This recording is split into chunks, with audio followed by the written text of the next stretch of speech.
kita siapkan hati kita masuk ke dalam hadirat-Nya. Saya undang Bapak Ibu bangkit berdiri. Kita akan siapkan hati kita, kita angkat pujian kita, diam di hadirat-Mu Tuhan. Penuhi hati kami Tuhan dengan hadirat-Mu Yesus. Terima kasih Tuhan Yesus.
Diam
sebab kami percaya waktu yang kami jalani datangnya daripadamu.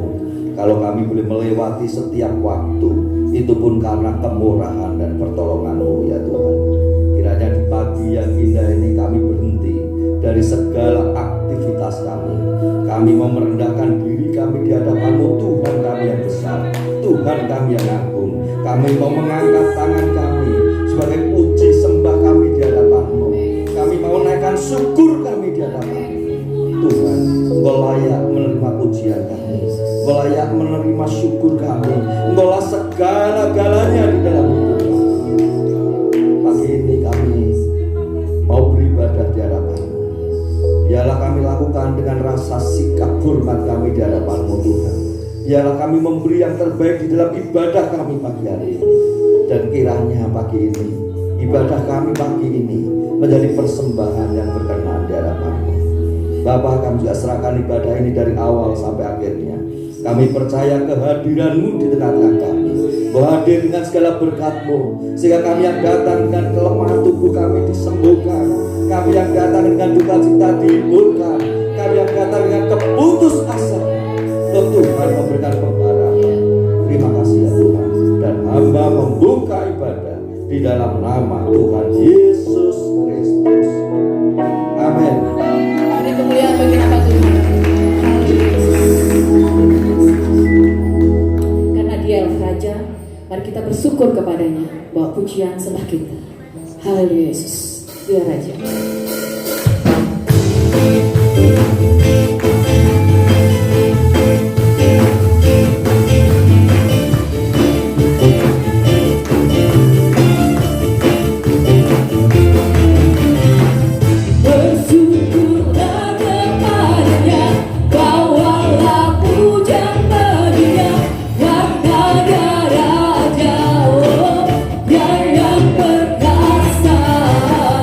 Tuhan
kita, dalam setiap musim hidup kita.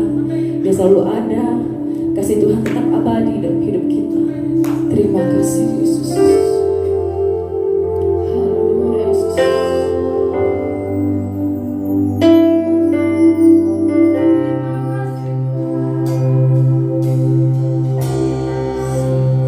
Akan selalu berganti, kasih Tuhan tetap abadi,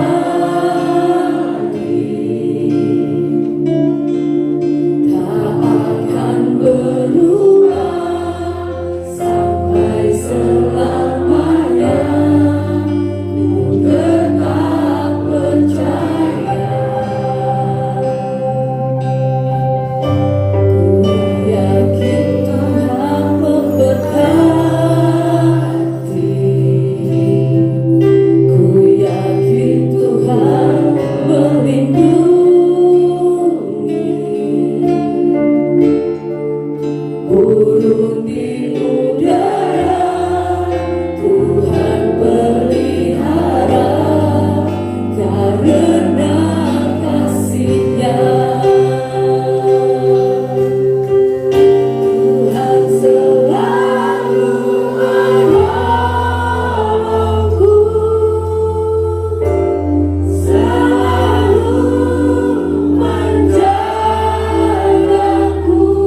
waktu yang indah kami akan merenungkan firman-Mu.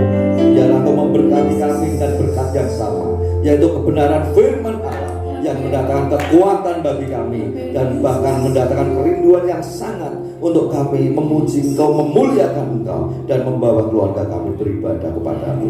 Berkati hamba-Mu dan pakai menjadi saluran berkat-Mu. Dan kami sambut firman-Mu pagi hari ini di dalam nama Tuhan Yesus Kristus. Amin. Silakan duduk. Salam sejahtera dalam kasih dan kemurahan Tuhan Yesus Kristus. Bapak, Ibu, dan saudara-saudari yang kasih Tuhan, mari kesempatan yang indah ini kita kembali merenungkan firman Tuhan. Kita akan buka Alkitab kita, Kitab Yosua pasal 24 ayat 14 dan 15.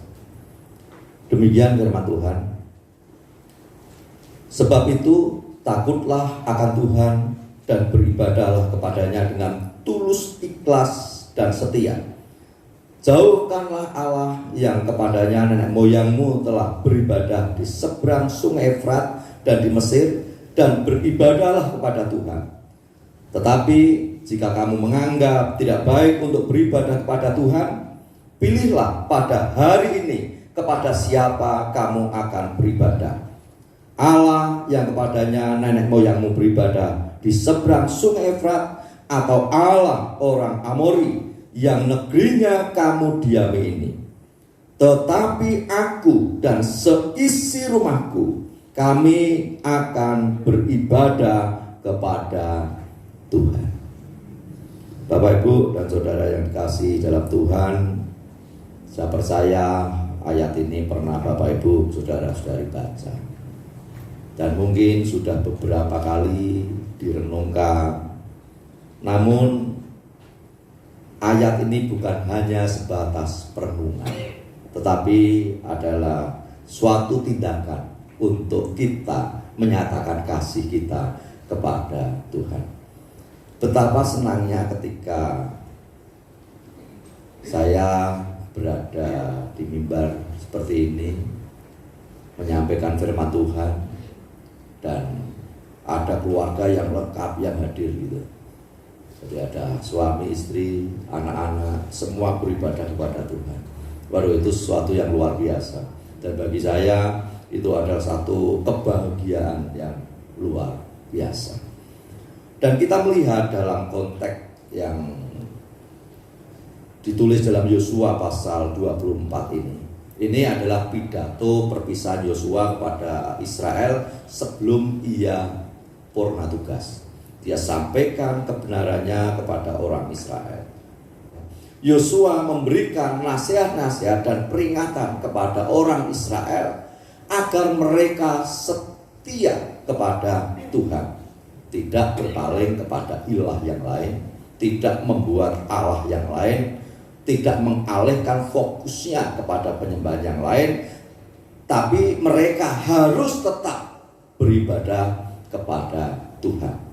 Dan supaya mereka selalu mengingat bahwa ketika keluar dari Mesir, dalam sepanjang perjalanan itu dipelihara Tuhan, dan bahkan ketika mereka masuk ke Kanaan, itu tidak terjadi begitu saja, tetapi penuh perjuangan, pergumulan yang dihadapi, dan Tuhanlah yang menolong mereka, Tuhanlah yang membuat mereka berhasil.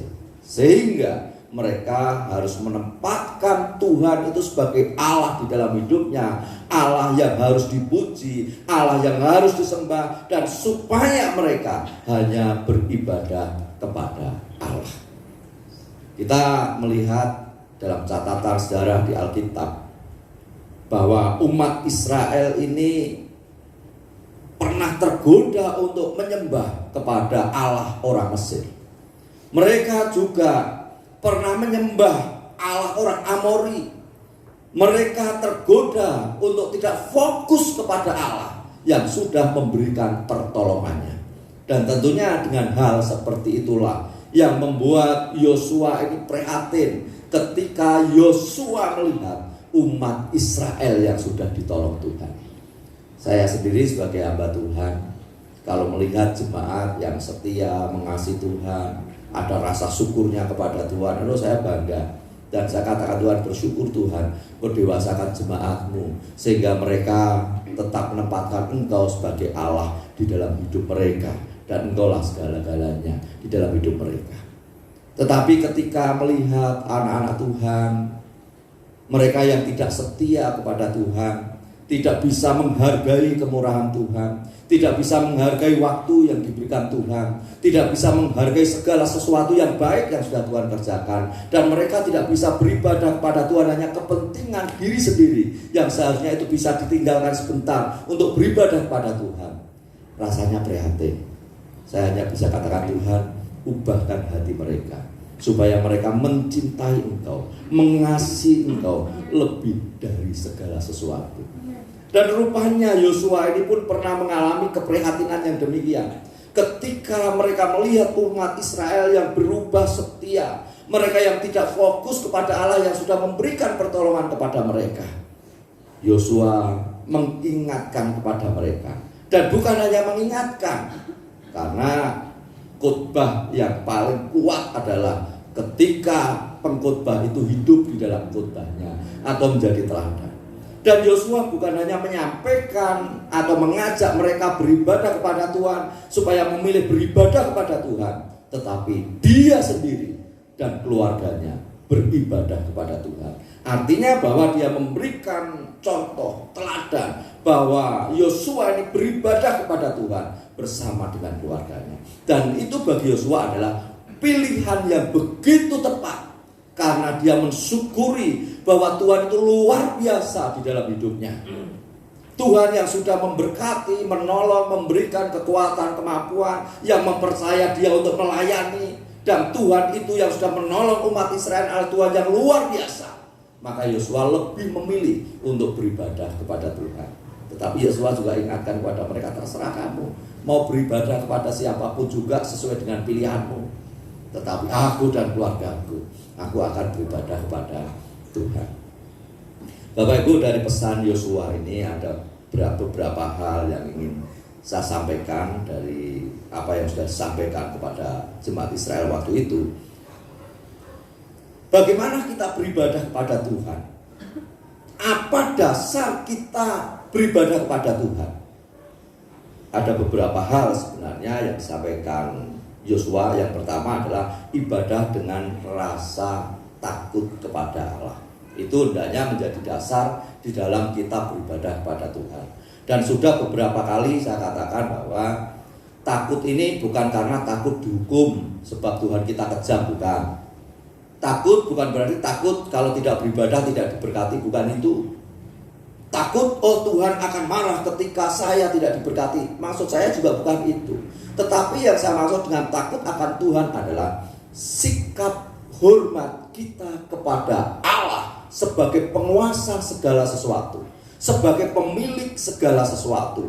Dan Allah itulah Allah yang sudah menolong kita, memberkati kita, memelihara kita. Allah itu adalah Allah yang sudah bermurah hati kepada kita. Dan bahkan ketika kita berdosa, anugerahnya diberikan kepada saya dan saudara. Itu adalah kasih dan kemurahan hati Allah. Sehingga dengan segala sesuatu yang ada di dalam diri Allah itulah hendaknya membuat kita memiliki sikap hormat kita kepada Allah. Yang saya maksud dengan takut akan Tuhan adalah sikap hormat kita kepada Allah. Hendaknya itu menjadi dasar kita. Jadi kalau kita saat ini, pagi hari ini, kita beribadah kepada Tuhan karena kita sangat menghormati, menghargai Tuhan yang luar biasa di dalam hidup kita. Sehingga kita menyisihkan waktu untuk beribadah, untuk menyanyi, memuji Allah kita yang luar biasa, Allah kita yang besar. Kita merelakan waktu kita untuk tidak melakukan kegiatan kita, waktu kita untuk tidak mencari untuk kebutuhan hidup kita, tetapi kita menyisihkan waktu untuk Tuhan. Sebab Tuhan itulah yang sudah memelihara saya dan saudara. Kalau di masa pandemi seperti ini, setiap orang tentunya punya ketakutan dan kekhawatiran. Dan terlebih setelah lebaran ini ya, rupanya pandemi belum bisa dibendung, bahkan semakin meluas. Tetapi saya tidak menakut-nakuti. Besok anak saya nikah, saya takut tidak ada yang datang ya. Tetapi saya tidak bermaksud untuk menakut-nakuti. Tetapi itu satu kenyataan yang kita hadapi.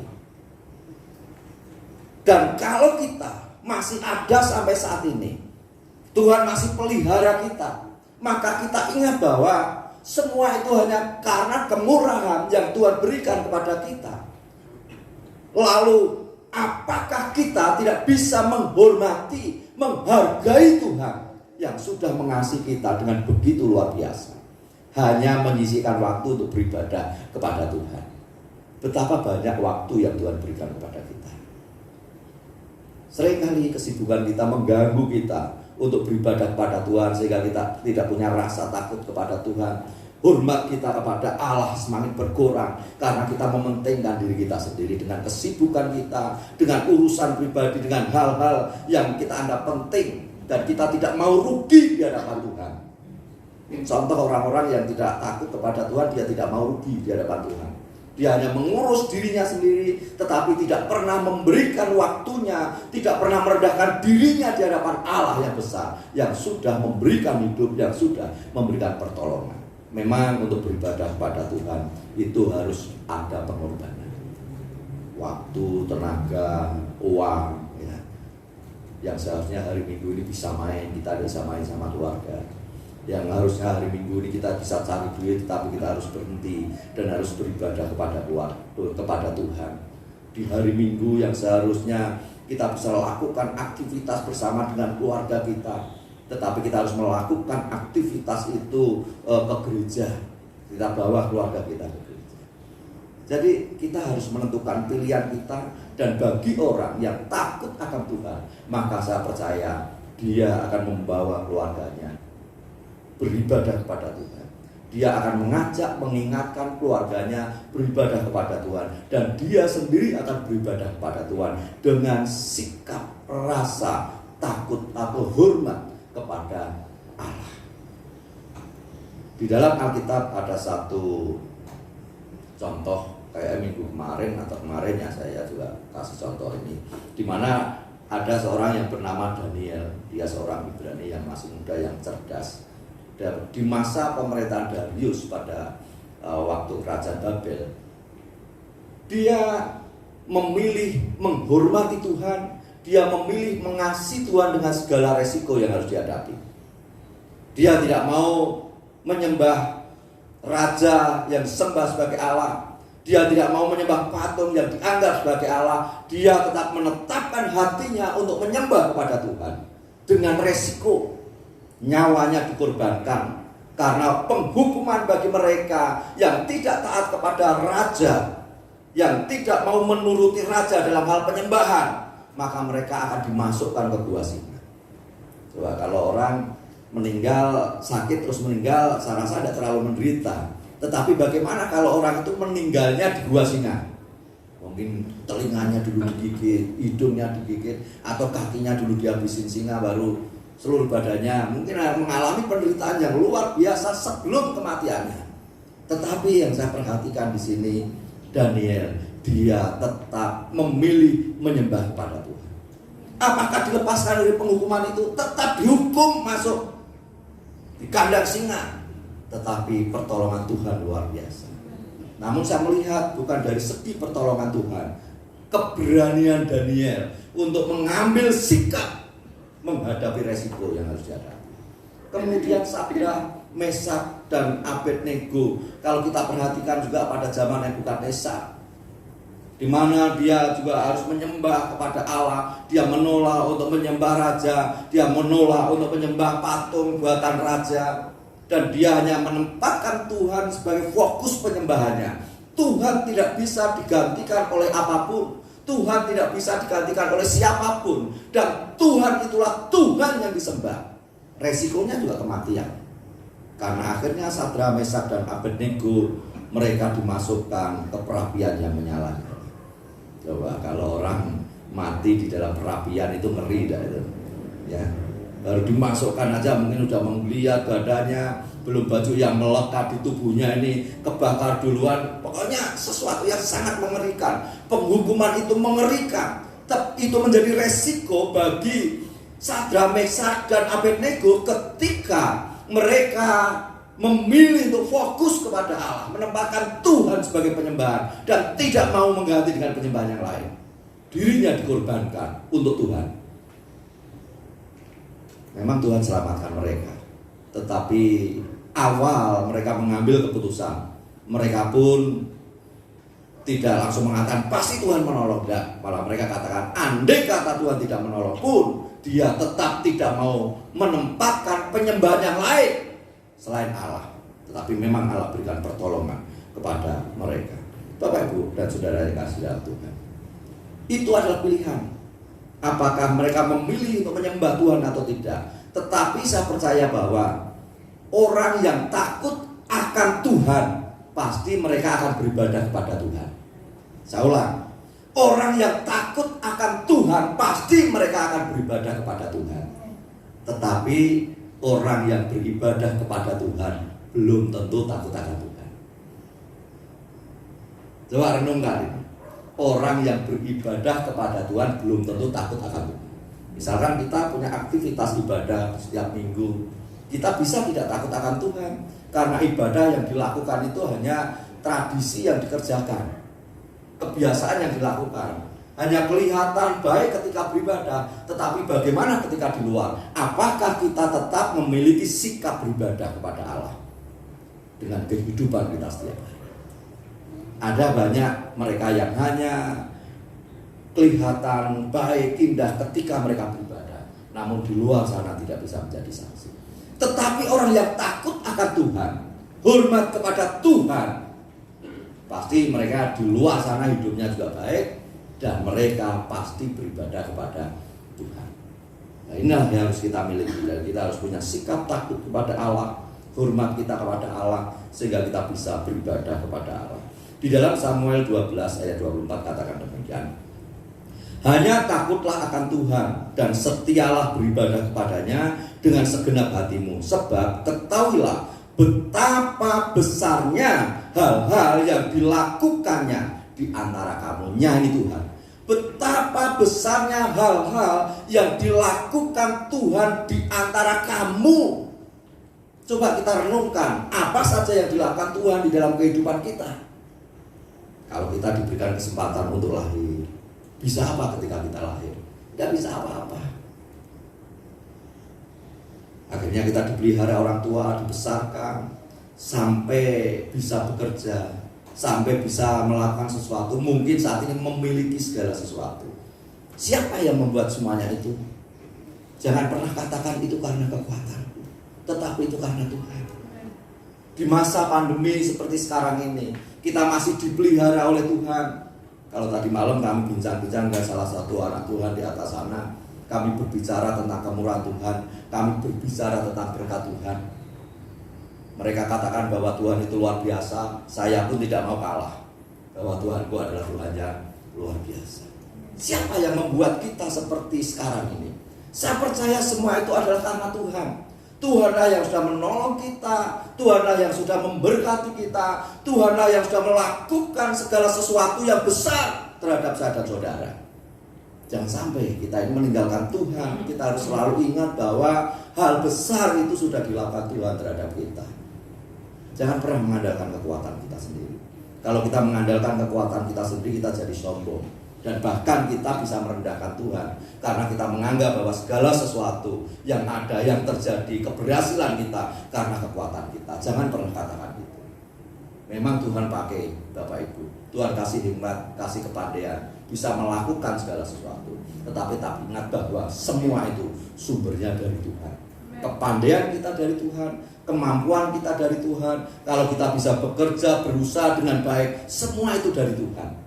Hanya Bapak Ibu saudara-saudari yang diberkati Tuhan seperti itu, bersyukur karena Tuhan membuat engkau luar biasa. Tapi sekali lagi, kembalikan pujian itu untuk Tuhan, kembalikan syukur itu untuk Tuhan. Sebab dengan mengembalikan pujian dan syukur kita kepada Tuhan, maka kita akan semakin bisa merenungkan karya Tuhan yang luar biasa dalam hidup kita. Kita akan menyadari bahwa kita hidup di dalam kemurahan-Nya. Segala sesuatu yang baik itu Tuhan berikan kepada kita, Dan karena kita memiliki rasa syukur, maka kita memiliki rasa hormat kita kepada Tuhan. Dengan demikian ketika kita beribadah, memang kita beribadah dengan sikap hormat kita kepada Tuhan kita. Jadi kita akan sungguh-sungguh dalam ibadah itu. Datang ke gereja bukan hanya sekedar pengen ketemu satu dengan yang lain, bukan hanya sekedar cari hiburan lewat pujian, bukan. Tetapi justru kita ingin supaya kita ini bisa bertemu Tuhan, bersama dengan Tuhan, karena kita menghormati Tuhan, sebab Tuhan sudah membuat hal-hal besar di dalam kehidupan saya dan saudara. Kemudian di dalam Mazmur 34 ayat 9 dikatakan, takutlah akan Tuhan, hai orang-orangnya yang kudusnya ini Tuhan, sebab tidak berkekurangan orang yang takut akan Tuhan. Jadi berbicara tentang berkat. Tidak berkekurangan orang yang takut akan Tuhan.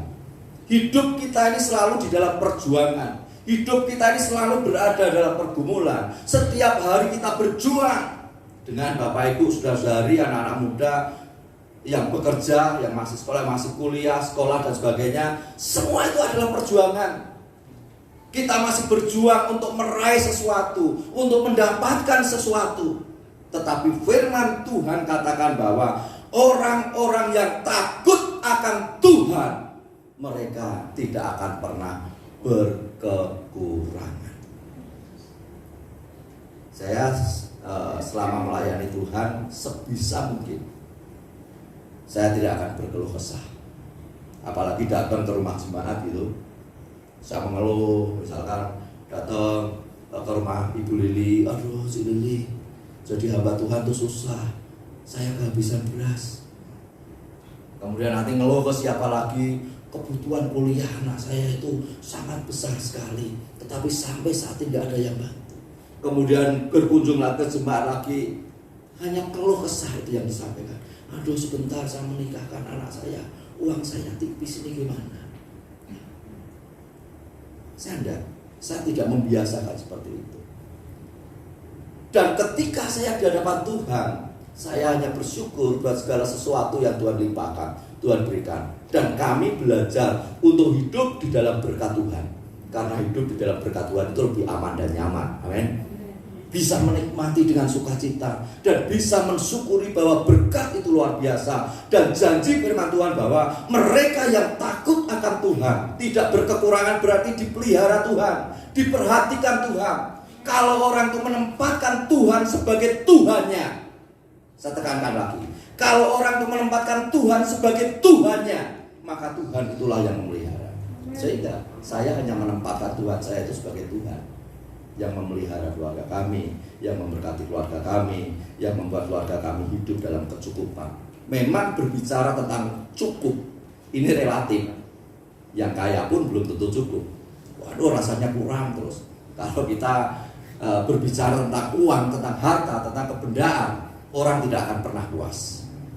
Tetapi mari kita belajar untuk cukup, belajar untuk bisa bersyukur. Bukan berarti kita berhenti bekerja, tetapi kita mensyukuri berkat yang Tuhan berikan. Sebab Tuhan tidak membuat kita hidup di dalam kekurangan. Jadi yang pertama, marilah kita beribadah dengan rasa takut atau sikap hormat kita kepada Allah dan Tuhan yang akan memelihara kita.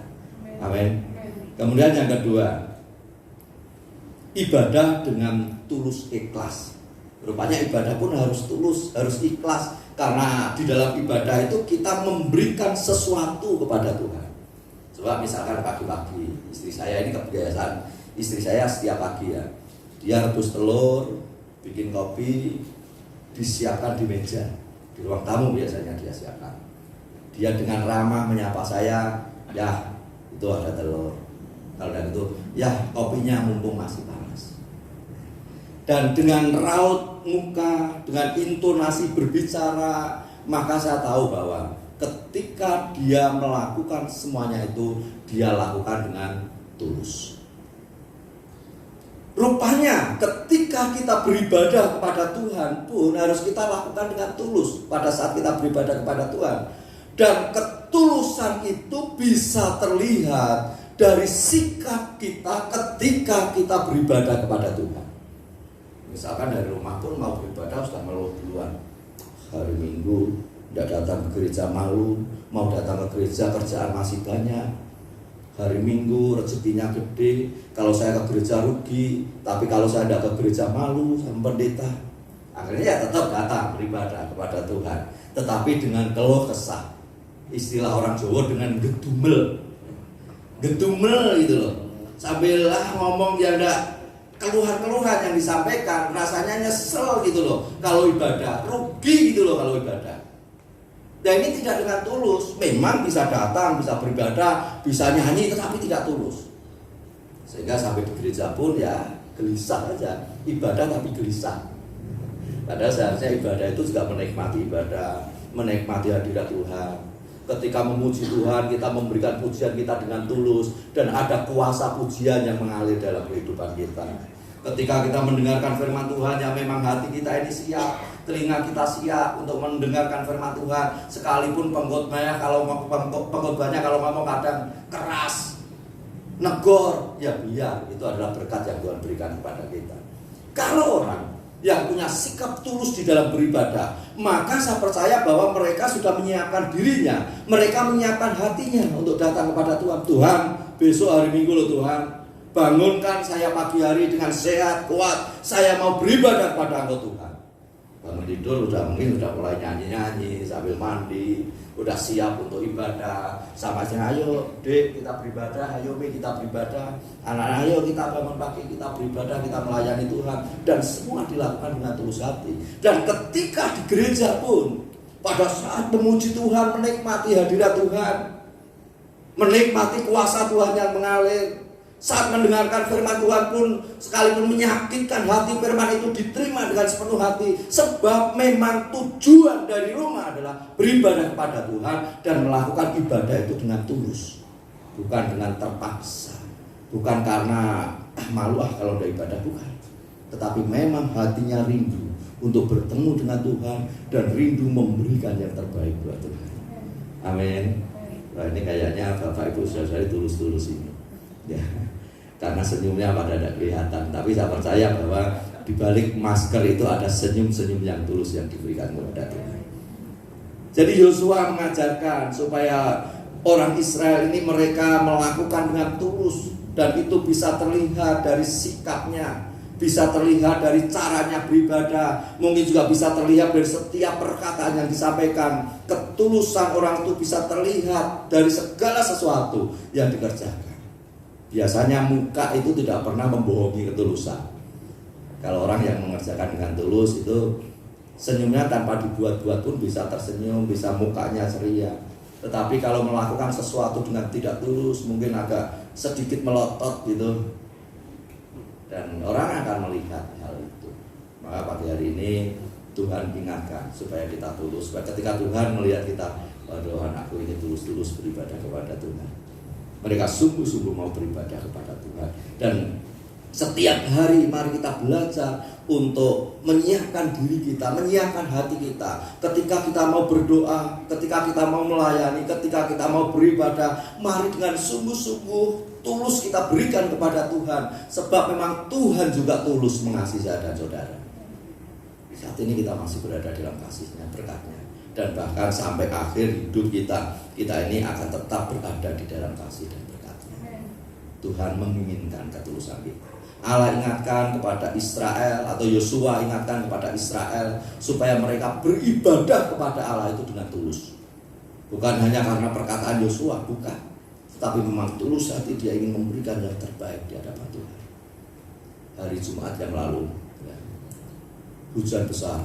Saya pikir nih kaum pria tidak akan datang, tidak akan ada ibadah kaum pria karena hujannya besar. Ternyata pria-pria yang biasanya hadir di hari Jumat, mereka tetap hadir beribadah. Dan pria-pria yang hadir itu selalu mendoakan Bapak Ibu dan saudara-saudari sekalian. Hanya beberapa orang, tetapi mereka datang dengan sungguh hati. Mereka berdoa untuk Bapak Ibu dan saudara-saudara. Mereka lakukan itu dengan tulus. Dan mari kita juga belajar untuk beribadah kepada Tuhan itu dengan tulus. Kemudian yang ketiga yang diingatkan Yosua kepada Israel adalah supaya mereka melakukan ibadah itu dengan setia. Setia berarti orang yang mau beribadah kepada Tuhan harus punya komitmen. Orang yang setia ini dia akan tekun melakukan ibadah di hadapan Tuhan. Tekun berarti mereka tetap beribadah kepada Tuhan sekalipun keadaan tidak menguntungkan, situasi tidak menguntungkan, sekalipun sedang menghadapi pergumulan, sekalipun sedang menghadapi masalah. Orang yang bertekun, yang beribadah kepada Tuhan dengan setia, dengan tekun, maka mereka akan tetap beribadah kepada Tuhan dalam segala keadaan. Kalau dalam keadaan baik orang beribadah kepada Tuhan itu mungkin ya masih biasa-biasa saja, dan bahkan seringkali dalam keadaan sangat baik malah orang tidak beribadah kepada Tuhan, terlena dengan kebaikan yang Tuhan berikan. Lalu bagaimana ketika menghadapi masalah? Kalau orang dalam keadaan masalah besar masih bisa beribadah kepada Tuhan, itu luar biasa. Tetapi ibadahnya bukan bermaksud Tuhan, biarlah Tuhan menolong masalah saya. Enggak, itu tidak tulus itu. Tapi kalau orang yang tulus, dia tetap beribadah kepada Tuhan, pokoknya hidupnya diserahkan kepada Tuhan. Dan saya percaya bahwa Tuhan itu tahu melakukan segala sesuatu. Memang Tuhan tahu kebutuhan kita, Tuhan mengerti keadaan kita. Dan saya percaya bahwa Tuhan memperlakukan kita sesuai dengan kemurahan-Nya. Jadi Bapak Ibu, kesetiaan itu sangat diperlukan sekali. Maka di dalam hidup saya dan saudara harus punya komitmen. Seperti Yosua berkomitmen, dia akan membawa keluarganya datang kepada Tuhan, beribadah kepada Tuhan, dan dia sendiri akan beribadah kepada Tuhan. Ya berarti orang yang setia ini tidak setengah-setengah. Ke gereja tidak setengah-setengah, melayani Tuhan tidak setengah-setengah, tetapi dia akan sepenuh hati untuk mengasihi Tuhan. Dengan sungguh-sungguh mengasihi Tuhan, maka dia akan sungguh-sungguh beribadah kepada Tuhan. Kalau yang setengah-setengah ini biasanya begini. Ya kalau hatinya pas moodnya baik, datanglah rajin gitu. Tetapi pas rasanya hatinya tidak enak, ya bisa datang dan bisa tidak. Jadi ibadahnya kepada Tuhan itu dipengaruhi oleh keadaan hati. Atau mungkin juga di keadaan sekitar.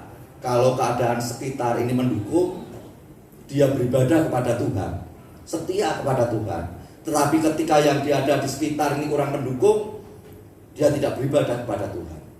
Kalau ekonominya baik, tidak ada masalah dalam hal ekonomi, rajin beribadah kepada Tuhan.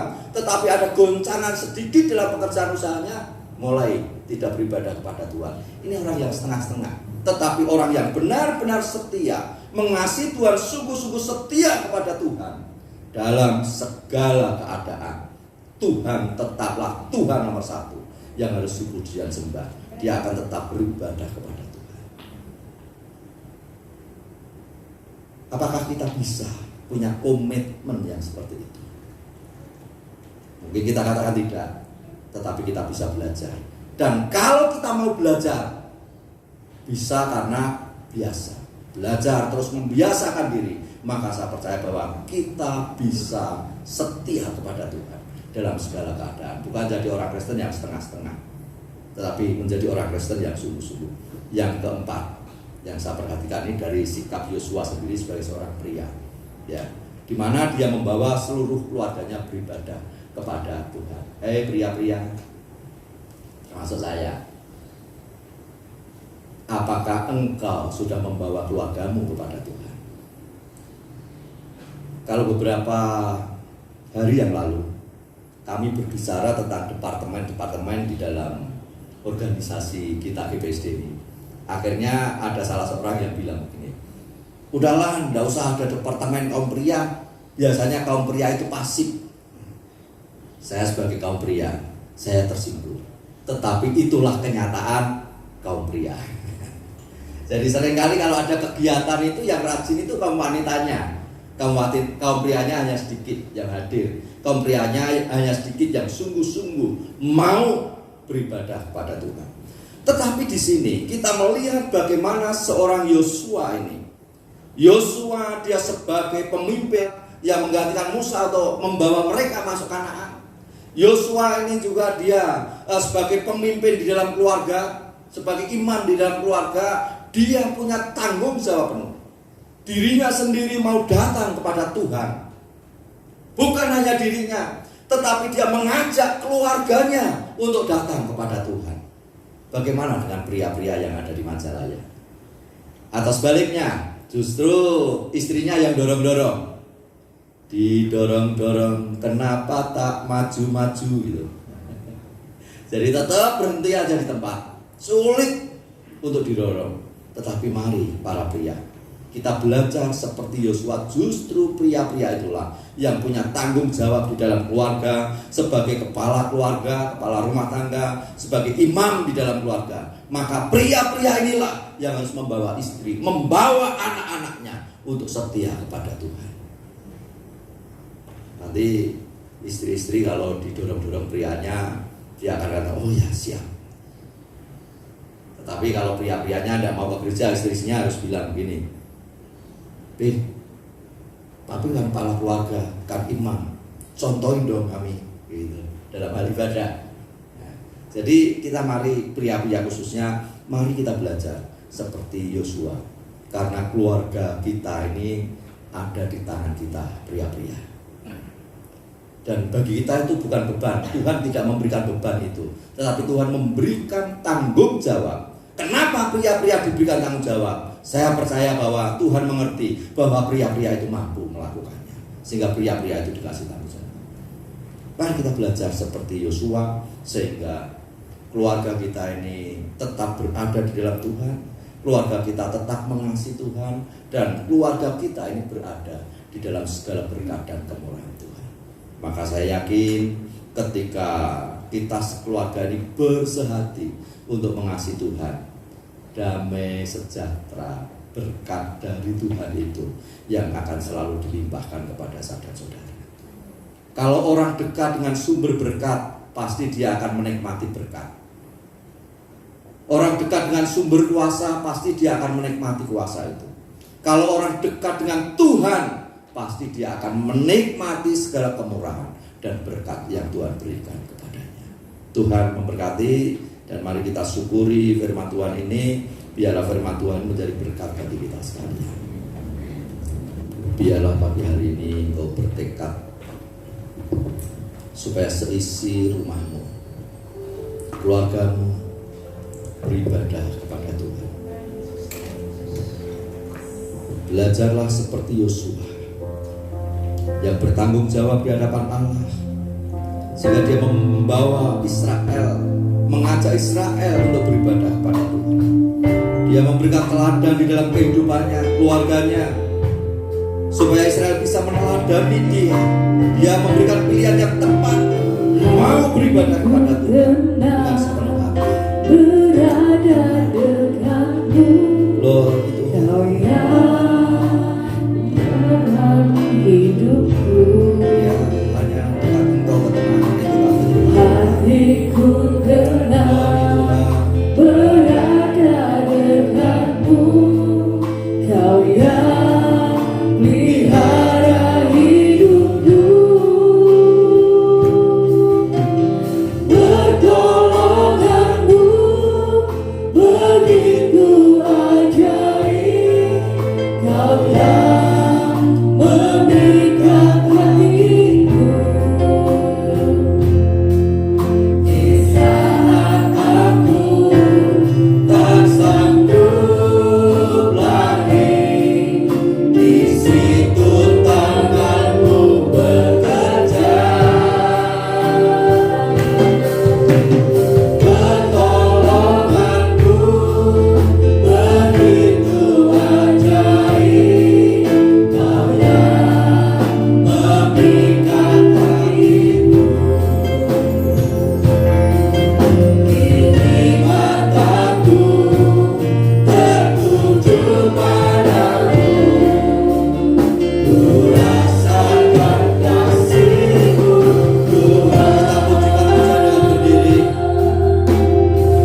sehingga kami tidak bisa berfokus kepada penyembahan yang benar dan tidak menempatkan Engkau Tuhan yang benar dalam hidup kami.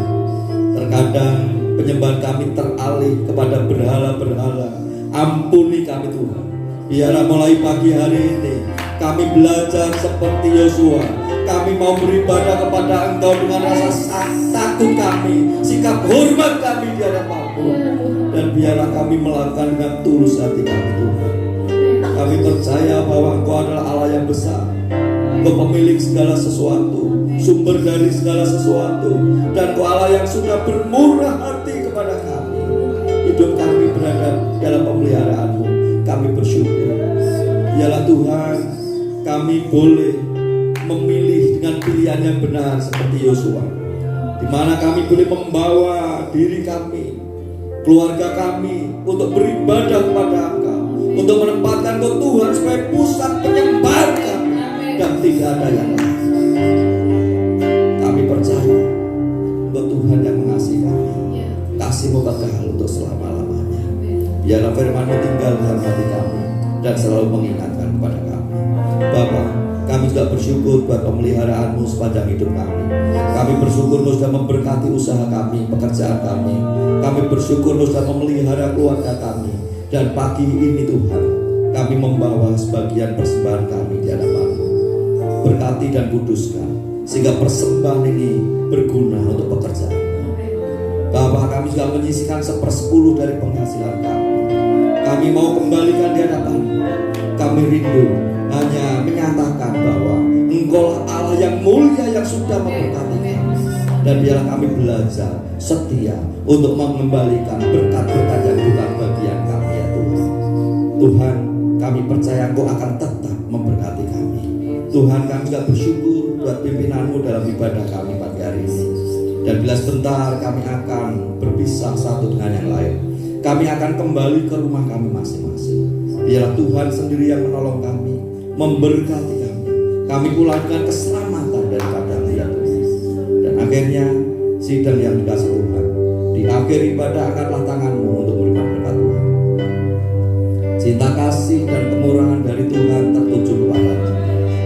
Diberkatilah rumah tangga-Mu, diberkatilah hidup nikah-Mu, diberkatilah pekerjaan dan usaha-Mu, diberkatilah studi.